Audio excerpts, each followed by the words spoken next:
Well, welcome to the channel, Reverend Dr. J.W. Morrison, theologist. Yep. And a lot of the time, narcissists require new sources of supply. And they can be trying to find these new sources of supply right under your nose, where you would least suspect it. This is a very stealth art form that the sinful nature has taught these narcissists to master. And it can go unnoticed that many of you have been unable to spot with people that you've been with, that have ended up with people that you would least expect. Because narcissists require new supply frequently, and they'll do whatever they have to do to get it, but it's all stealth. With the particular individual that you're with, whether they're a narcissist or not,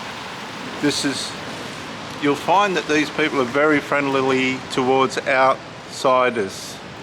It's an unusual form of friendliness.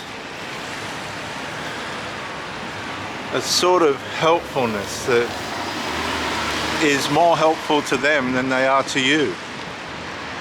And they seem to go out of their way to please people that they don't even know, that just come across their path, that need help, and the next thing they're running around willingly to help and assist people that they don't even have any affiliation with. And you're watching this and you're wondering and you're going, why is this? Well, the main factor is narcissists have manufactured the skillful art of self-collecting prospects. And the reason why it works so well is because for you see these people, they seem to be outgoing, very personable person, but their friendliness seems to shift and change and become red flag sort of thing later down the line, when this courteousness and friendliness is so random and extended to people that people that aren't even in the relationship or that they even know. They seem to show these people preference and run around for these people. They hardly even know more than what they even do for you. Their kindness and friendliness just seems to automatically switch. And you're scratching your head and you're wondering, man, if you can be that courteous and kind to these people who you hardly even know, what's going on with us? And you'll see this negligence. And it's like there's a self-unawareness that narcissists treat their nearest and dearest the worst. The more you care with these people, the less they care. And that's almost on every account. And these are the red flags.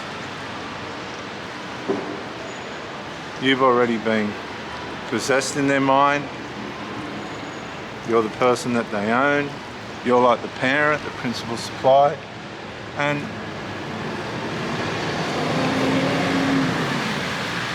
they're doing all these things as a means in way in which you should want to leave, because you're seeing all these signs. But then on the other hand, they put on these acts when you say something, and it's in a way to make you fall back in line. Now, it may just seem like they're helping somebody out or they're just being kind to somebody, but what they're doing is gaining supply. They're just trying to get supply for themselves. And you've got no idea. You can't seem to see this or work this out, or you're wondering like, well, who's that person, or why are they doing all this for that person? But the thing is, this in a stealth way, collecting prospects that could be possibilities for them to have new supply. Like they're just being friendly, they're being laughable, they're being, you know, acceptable, and they're receiving these people like they've known them for a lifetime, but they hardly even know them at all. And you just sort of overlook it. You think, well, they hardly know these people. But the narcissist is scheming. You're not thinking anything of it. You're just going, oh, well, yeah. But then things don't seem to add up.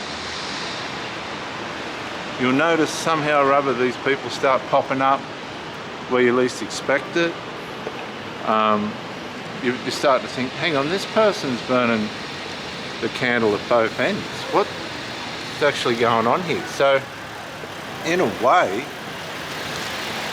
these people want their cake and eat it too. They want to have the relationship with you.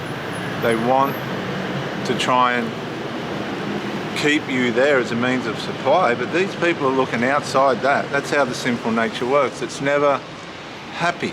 It's never satisfied. So in a roundabout way, their lust is leading them to reach out to people that aren't in the relationship. And when they meet these people and they're friendly and kind, it gives them an opportunity to, if necessary, extend a progressive, more intimate opportunity for them to reach out, to go into a deeper relationship with that person. And it all just starts by a little helpful gesture or a little funny comment or a little, you know, touch on the shoulder or whatever. See, as the primary supply, you'll often in the end be treated like a parent. And all these secondary and tertiary supplies become the means of excitement. So while you're keeping them supplied, they're using the supply that they're getting from you, the primary supply, as a way to empower them to find other supply, to a way to inspire them to find other supply. It feeds their lust. Their lust starts to shift from a committed relationship to a situation where they're using the lust that's being fueled by your supply to mislead them into reaching out to somebody that's not even in the relationship. So you start to notice that you're just like a petrol station. You're just feeding this person their fuel. They're using the fuel that you're giving them to reach out to people that are crossing their path in a stealth form.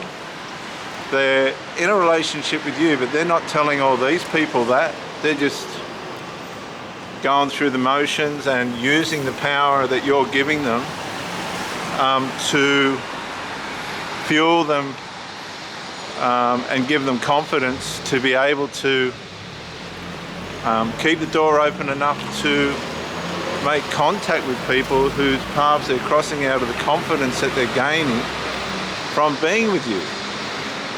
So they're leaving the door open behind your back to assign opportunities with people that they're crossing paths with to be there as a means of opportunity for supply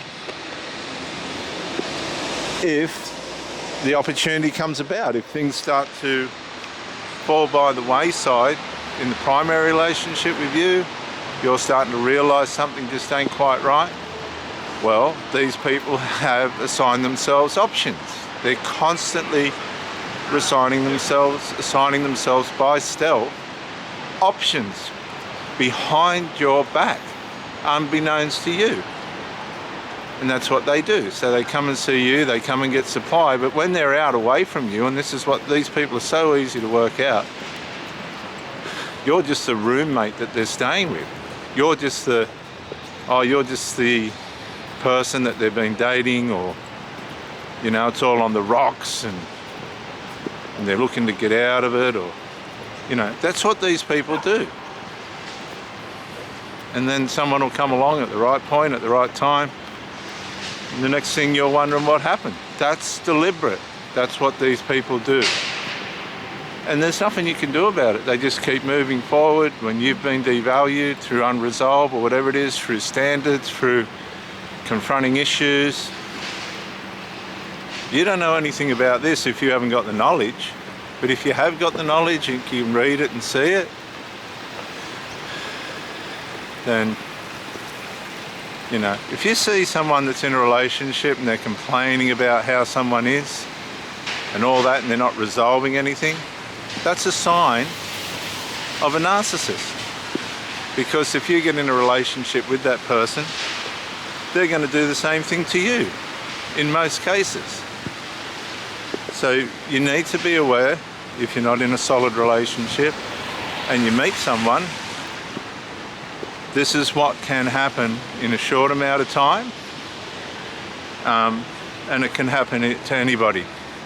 So I just thought I'd add this while it was on my mind. Share, like, subscribe. Reverend Dr. J.W. Morrison in the city of Sydney. Thank you for joining me, and bye for now.